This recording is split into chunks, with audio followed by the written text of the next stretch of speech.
How's everybody doing? Good. It's good to be with you today. Hey, I'm starting a brand new 3-week teaching series today, but I don't want you to judge its significance by its brevity. What's going to happen over the next 3 weeks is the combination, in some sense, the collision of some of the biggest ideas and some of the most personal things that happen in our lives. So one of those ideas is about transformation. Of course, we talk about transformation, change in our lives all the time around here. We say change happens here. And while all of us would love to experience change in our lives just by, snapping our fingers, it's easy, no problem, no difficulty on the path to change, it never works that way.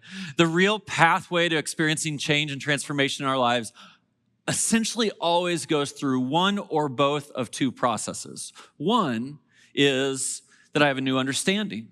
Before I misunderstood something or I didn't understand, I didn't have a complete picture, and I can kind of acknowledge that and say, hey, I was confused about that. And then out of that confusion, you say, oh, this is how God designed the world. Oh, this is how God designed me. Oh, this is the way it would work better for all of us. And a new understanding really can set you on the course to a new path in life. So that's one of the big pieces to kind of break out of confusion. But the other big piece, and this is really the kicker on almost all transformation in our lives, is there's an acknowledgement on my part that I'm doing it wrong. I'm off course. I'm messed up. And in the scriptures, we call this confession because it's just that acknowledgement that says, man, I'm wrong. I'm off. And if I want to experience something different, in fact, if I want the world to be different, I'll probably have to start with me being different.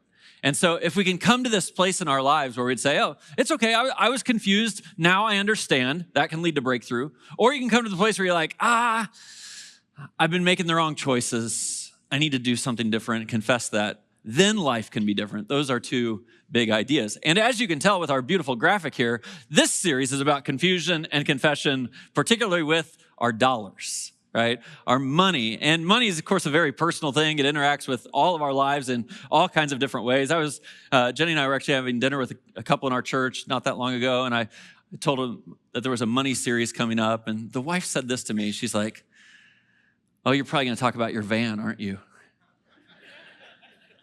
And I thought, well, I probably am. I don't really appreciate the tone with which that was asked. But let me catch some of you up. You're so new. You don't know I have an amazing van, a van I love a little too much, which is actually going to be part of today's theme on the message. But this van has now 356,000 miles that I drive. I know, it's incredible.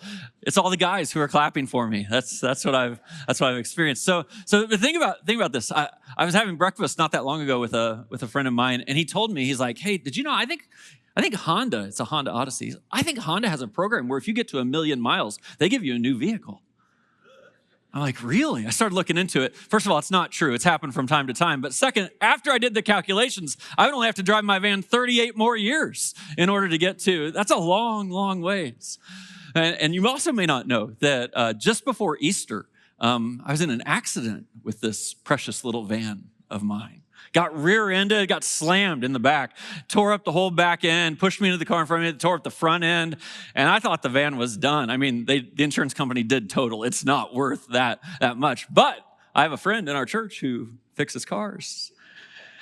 And on the week before Easter, he performed a resurrection with my van. So I'm done talking about the van. I just want you to know, like, we get attached to certain things that we have, money or the things that money can buy. And in this series, I just want to talk honestly about money. Now, I have an observation to make. I'm kind of curious whether you'll agree or disagree with this. My observation is that talking about money in the church has changed. So, this July will be 30 years for me at Suncrest. And for the first 10 or 15 years of that, there was just like this hypersensitivity anytime you were in church talking about money. And I understood it because if you can think back to them, some of you aren't old enough to think back to then, but it was like, oh, this is the era of TV preachers who were just scamming people out of their money. And it was like some emotional appeal, and you send in your money, and you get a promise of a blessing of some sort, which they kind of insinuate was cash, even though it never really was. Like, it was just a weird dynamic culturally for us. And at the same time, I think it was true that there were a lot of churches, and people had this experience in churches where they were just harping on money, week in, week out. It was all about the money. And I even heard stories, quite a few of them back in the day, of like churches that would literally withhold saying, well, sorry, can't do your baptism. You're not giving. Oh, can't do your wedding, can't do a dedication, can't. I'm like, whoa, how whacked is that? Can we just all agree? That is whacked, right? But that's mostly gone away. I'm not saying it's entirely out of the system, and some of you are still carrying a little PTSD from your experiences with church and money.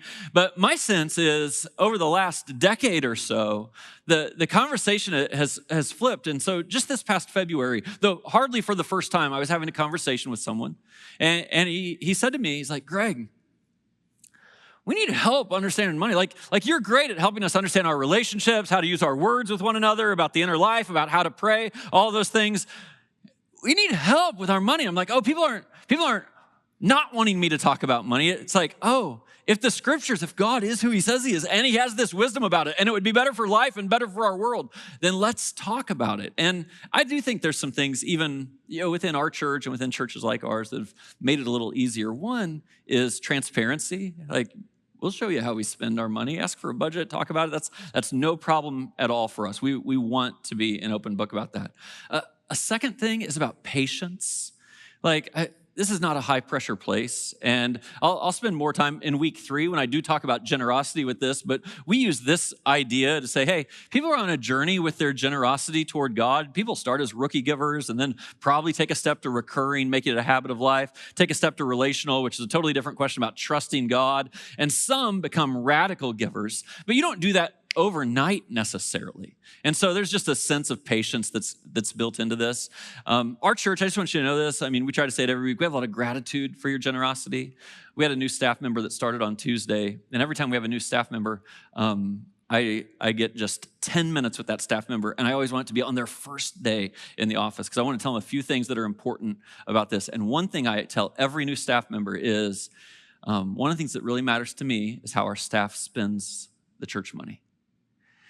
And there's a lot of reasons for that, but the dominating reason for me is to remember that the reason we have this money is because people generously gave it. People generously gave it. They gave it to God. They didn't give it to us. And now we have to steward it for the good of the church. It's just so important for us to have a posture of gratitude toward that. And then I think, and I'm hoping this is like actually the big breakthrough that's coming with money and followers of Jesus, is there's actually a hopefulness to this, to say, man, if I do what God leads me to do in money, that will make life better for me. And I want life to be better. I want it to be more organized, less stressful, more oriented toward the things of God. And it'll be better for the world. I mean, when we are generous, it's good for people who are in need and good for the mission of the church out there. It's good for the world. And then people start to connect those two things. Maybe you've started to do this and you think, oh, actually, it's good for the world through me. And you and I get to participate in the transformation of the world through our generosity. And so this is just a big deal. And so for these 3 weeks, we're going to talk about what I think are the 3 biggest ideas in the scriptures about money. The next 2, next week and the following week, are really practical about how to handle some things in your financial lives. And it's a holistic view that includes generosity, but is not just about generosity. But I want to start today with kind of the biggest, I think, overarching idea. And if you could kind of put it in this category, I think God would say, this is a threat. It's a threat to you and how you construct your life. And if we don't all get this part of it right, it's definitely a threat to our world that will probably just remain a broken place if we don't pay attention to this more holistically as a world. And the idea here is about the love of money. The love of money. Now, I was just talking to a group of guys yesterday about money and the love of money, and someone's like, oh, I don't really love money. I just love the things it can buy. I'm like, yeah, that's the same thing. That's the same thing. It's not just like I love the cash I have in my hand or my wallet or my bank account. It's like, what can money do? And when we fall in love with things that it can do for us, the Bible says, man, pay attention to that. There's a warning. There's a threat analysis to that. So let's just talk about how you and I relate to money as an idea and as a practicality in our lives. And I'm going to give you a grid about a distinction I think healthy people kind of figure out, right? So everyone has all kinds of desires. And some of those desires grow into a devotion of things that we're committed to. Said another way, you can think of it like this. Everyone has appetites.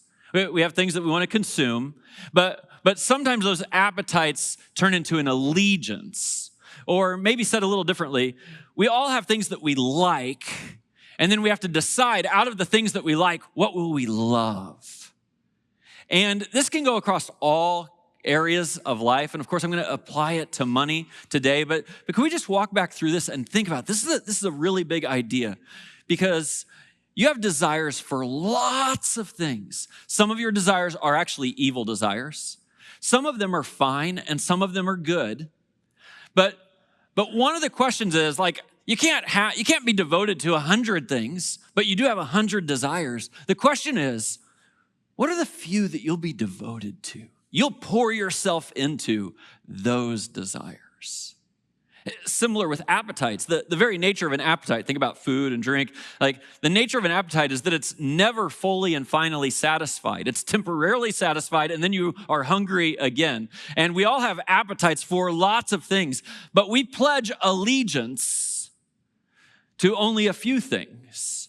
And we get to decide, that's the thing, which appetites are we pledging allegiance to? And, more than a few people in this room, you have an appetite for alcohol and you pledged allegiance to it. You've become very devoted to that. It's become kind of consuming. It shapes other parts of your life. That's how you would know that it's become an allegiance. And similarly, you might like things, but out of all the things we like, we have to choose which ones to love. And we use the word love in weird ways, right? You talk about loving your sports team. But maybe this is worth it if we're going to talk about the love of money, to say, what do we really mean by love? Before I define love for you, let me just drop a big idea that applies to money, but applies to all other things in life. No, let me go back just for a second to the previous slide. These ideas of lots of desires, a few devotions, lots of appetites, a few things of allegiance, lots of likes, only a few loves.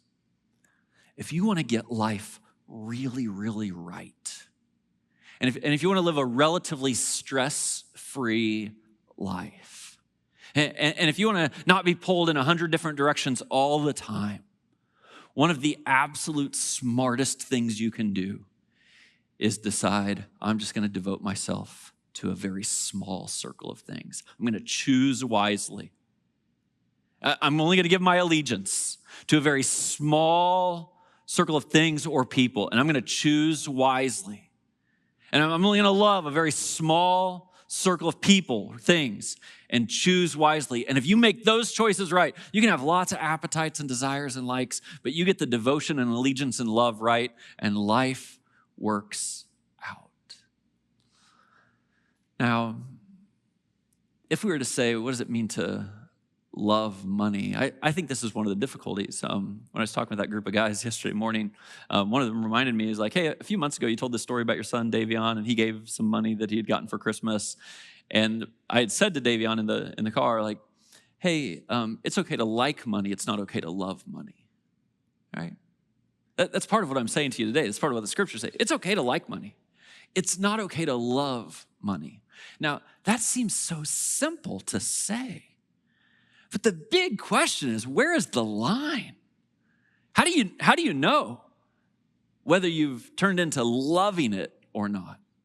Well, this is a 3-week series that started today, but in kind of an odd way that I didn't necessarily plan. Last week's message to wrap up the encouragement series and this week's message to start the money series are in some sense the same message. They're messages about love. And our definition last week for what love is, when we're talking about people, is that love is giving yourself for another.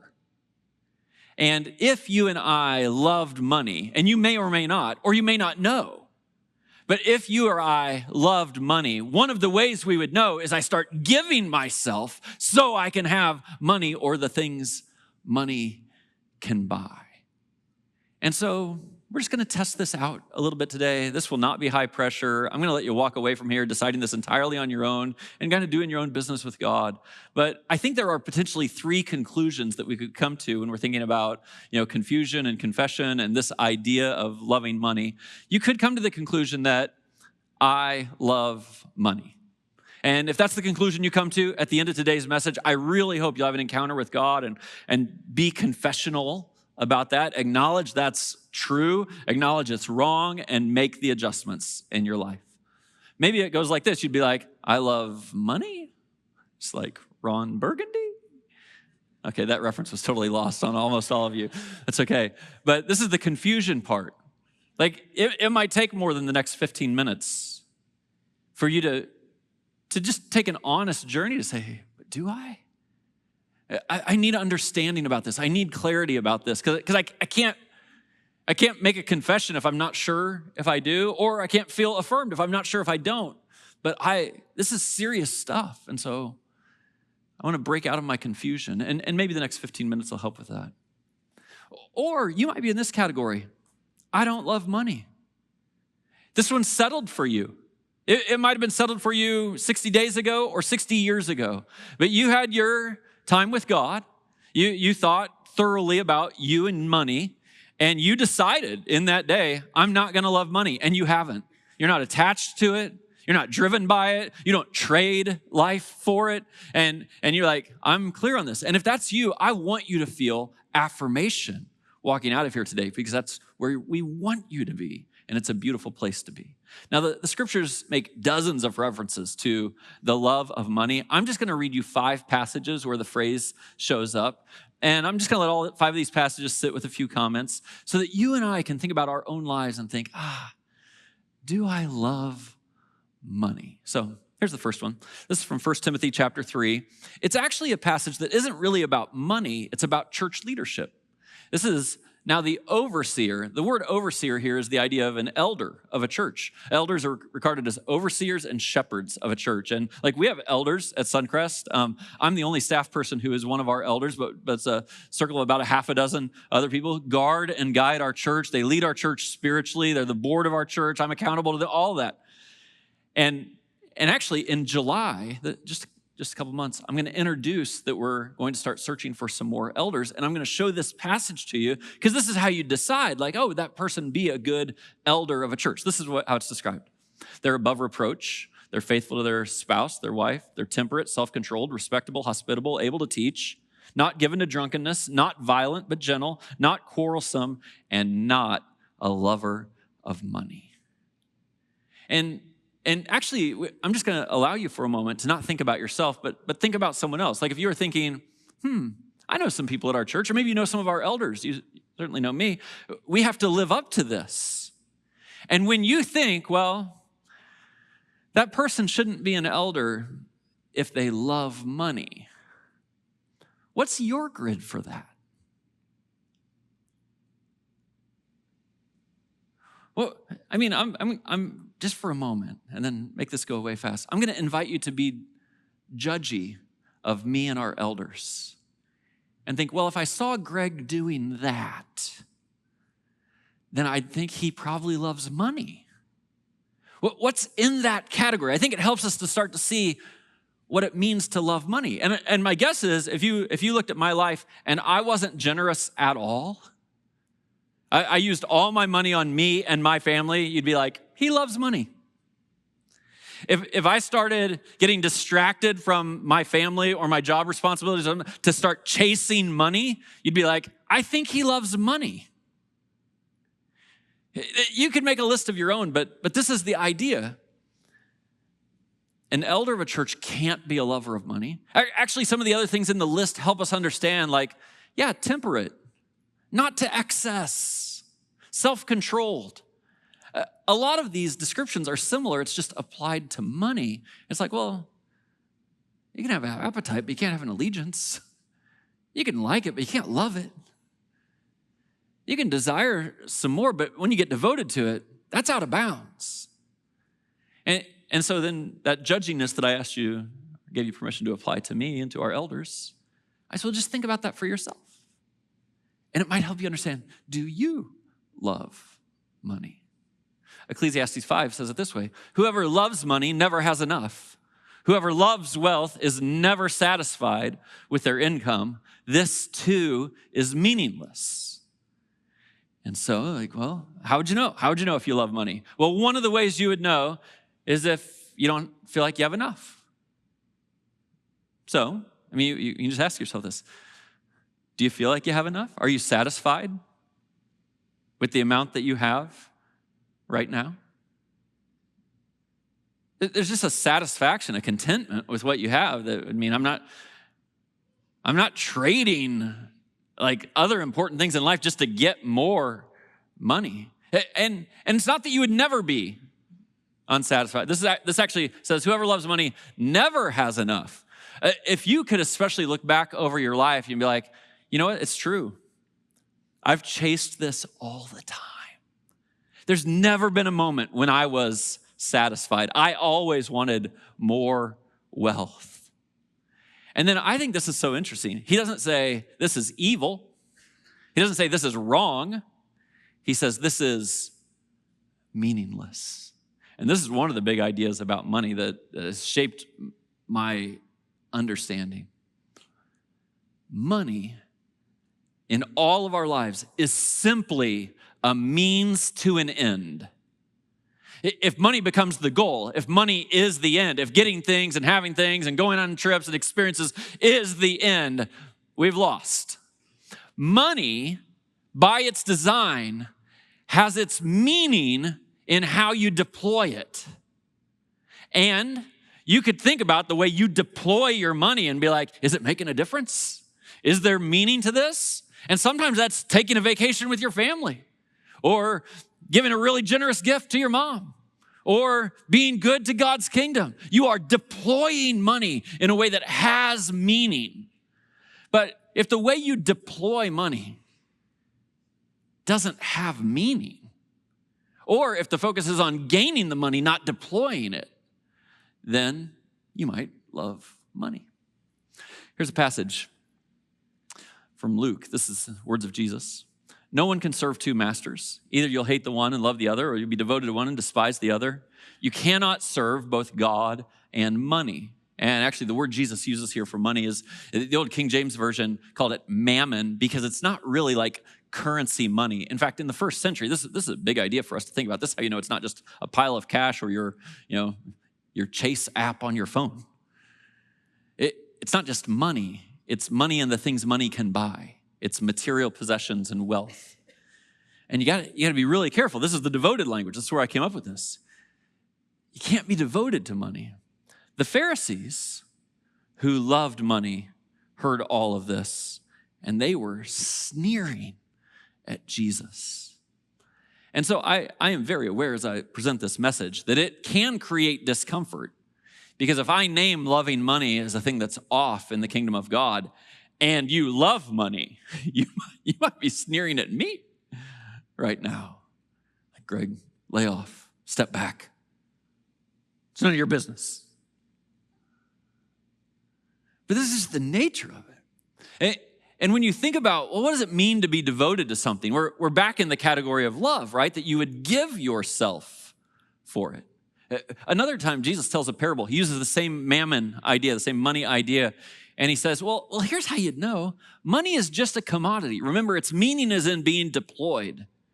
And so you can tell whether you love money by what you'll trade it for. It's just a trade. And sometimes you're trading it out, and sometimes you're trading some things so you can have some of it come in.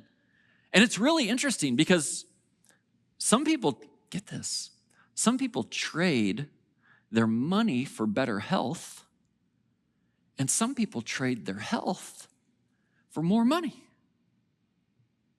Well, if you're really devoted to money, you would probably trade your health so you can have money. But now you've ranked health above your money. And you would work a job that just demands extraordinary hours or brings total stress, or maybe a physical job that's breaking down your body, and you're like, but I'm going to keep doing it. Why? Because you love money. That's the trade. But it's not just health. It's like relationships, right? Some people would trade money so that they could have great relationships. What do? They're like, well, let's take some people out to dinner.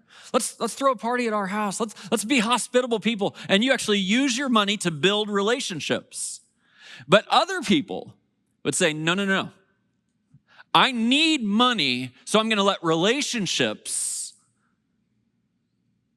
live in the background. And if you're willing to compromise your relationships so you can have more money and stuff, that would be a clue that you've become devoted to money. You remember what Jesus said about love last week? This is the greatest commandment. Love the Lord your God with all your heart, soul, mind, and strength. Love your neighbor as yourself. The moment that money ranks above people, then you love money too much. This is just the way of God. 1 Timothy chapter 6. For the love of money is the root of all kinds of evil. Some people, eager for money, have wandered from the faith and pierced themselves with many griefs. And I think, this is so interesting. So first of all, let's clarify. I try to clarify this every time I read this verse. This does not say that money is the root of all evil. And I think this helps us just disconnect the idea that, rich people love money and poor people don't. Because that is not true at all. Not true, in my experience. There are rich people who love money, and there are rich people who do not love money. There are poor people who love money, and there are poor people who do not love money, and all of you think you're in the middle class, because that's how we all think about ourselves. There are people in the middle class who love money, and there are people in the middle class who do not love money. It has nothing to do with how much you have. It is the love of money that is the root of all kinds of evil. Now let me make this big and then I'll make it personal to us. In the way our world works, I think you would probably see this very quickly. Where do things go bad in our world? I mean, why does human trafficking happen? I know it shows up as a drug addiction at your neighbor's house, but make it the bigger world. Why are drugs such a big thing? It's because people love money. You could almost think about it like this. Like, even when we talk about God's encouragement for all of humanity to be generous to one another, I mean, this isn't exactly how he says it, but I think you can get the concept. If he just said, if all of humanity would just live on 90% of what they have, and we'd use 10% to help the others out who are in tough spots, wouldn't this world be a much better place? Wouldn't we be able to probably solve all the problems of the world if we had some healthy leaders to put in charge? What about the wars in our world? Any war that at one of its major factors has an economic element to it is us trading people's lives for money. Because people love money. But that's the big picture. Like, what if it was just personal? What's the passage say? Some people eager for money have wandered from the faith. They literally have kind of taken a step back from a walk with God, a rhythm with church. I'm going to ask you a question, and you might think the answer is obvious to this. I actually hope that it is, but maybe it's not, so I'm going to ask it. If I had $10 million and I offered it to you, all you had to do is stop being a follower of Jesus, would you do it? It's $10 million. That's like life-changing money. And just be honest with yourself for a second. 10 million. All you have to do is walk away from following Jesus. See, these thought experiments are really important because some of us can be honest with ourselves or anything and be like, I actually might. I'd be tempted to, for sure. 10 million. But the thought experiment is also interesting because in 2 weeks when I ask you to be generous, And it's on the giving money, not the getting money, but to be faithful to Jesus. It starts to really be like, oh, well, what would I do then? So we're just thinking through, do we love money? Here's the last passage, Hebrews 13. Keep your lives free from the love of money and be content with what you have. Because God has said, never will I leave you. Never will I forsake you.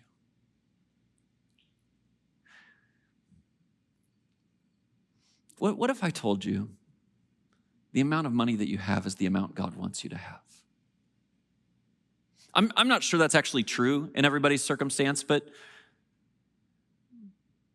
to some degree, God has given you what you have. And he hasn't given you more. And he hasn't given you less. And whatever he has given you, the sense is, I'd be content with that.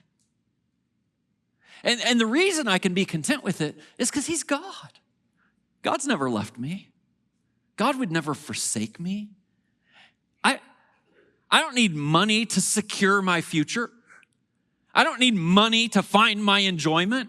I don't need money to do all these things. I have God. And he'll never leave me, never forsake me. So just 5 quick passages about the love of money, asking all of us to kind of reconcile this for ourselves. Let me come back to these 3 ideas here. Today, you might say, I don't love money. Man, I just kind of tested myself on those 5 and I'm good. I think that's awesome if that's you. Some of you will be like, I might love money. I might. I'm not sure. Need to talk to my spouse, a close friend, maybe my group leader, my serving team leader, just to talk this through a little bit, because I didn't really think about this before I walked in today, but maybe I do love money. Or you could just say, yeah, I love it. And if this one is confusion, then clarity, a journey to discover what you're devoted to, that's your friend. And if this one's confession, which it is, then today you could walk out of here saying, not anymore though. My highest devotion is to Jesus Christ. And he says it's a bad idea to love money, so since I love money, that changes today. You know, it's actually Jesus who, in the Sermon on the Mount, finishes up after he does all of his teaching. And here's what he says. He says, anyone who hears these words of mine and puts them into practice is like a wise man who built his house on a rock. And then the rain comes, the floods rise, the wind blows, but that person's house stood firm. Why? Because they heard the message and they put it into practice. And then he says this, anyone who hears these words of mine and does not put it into practice is like a foolish man. It's like, you know the right way to live. You know how God designed this world. You know what would be faithful to me. You know what would make a difference in the world. You know what's selfish and what isn't. You actually know whether you just like it or whether you love it. Anyone who hears these words of mine and does not put them into practice is like a foolish man who builds his house on the sand. The same things happen, of course, because we all experience it. The rains come, the wind blows, the floods rise. But that person's house, that person's life, it collapses underneath them. Jesus, in I think the most beautiful ways, brings accountability into the system. And he says, the accountability is yours. Your life will go a certain way.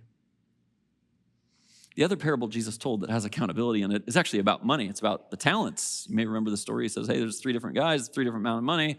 They were told to do something. 2 of them did. They owned it. They understood. They'd be like, yeah, I don't love money. And Jesus' response to them was, well done. Feel some affirmation about that. You knew what was right and you coordinated your life with it. Well done. Let me cheer you on. Good and faithful servant. That's the phrase. And there was one guy who knew what he was supposed to do but didn't do it. And Jesus' response to him is, you wicked, lazy servant. You wicked, lazy servant. So the accountability in the system is just on all of us. And I pray, as I will pray in just a moment, that you reconcile your love of money to be able to either say, I don't, I might, or actually I do. Would you stand with me? I'm going to pray for us right now. God, thank you for the clarity about this, for testing us in ways that are healthy and convicting. And God, for all the people in this room who do not love money, God, you've created a force to be reckoned with, where people aren't tied up by that, and they are free to deploy it for amazing things in this world. But if there's confusion, or if there's confession to be had in this room, God, I pray your Spirit will bring it. In the name of Jesus, amen. Well, I really hope that was helpful for integrating faith with life. Listen, if you're in Northwest Indiana, I'd love to have you join us in person. Head over to suncrest.org and plan your visit.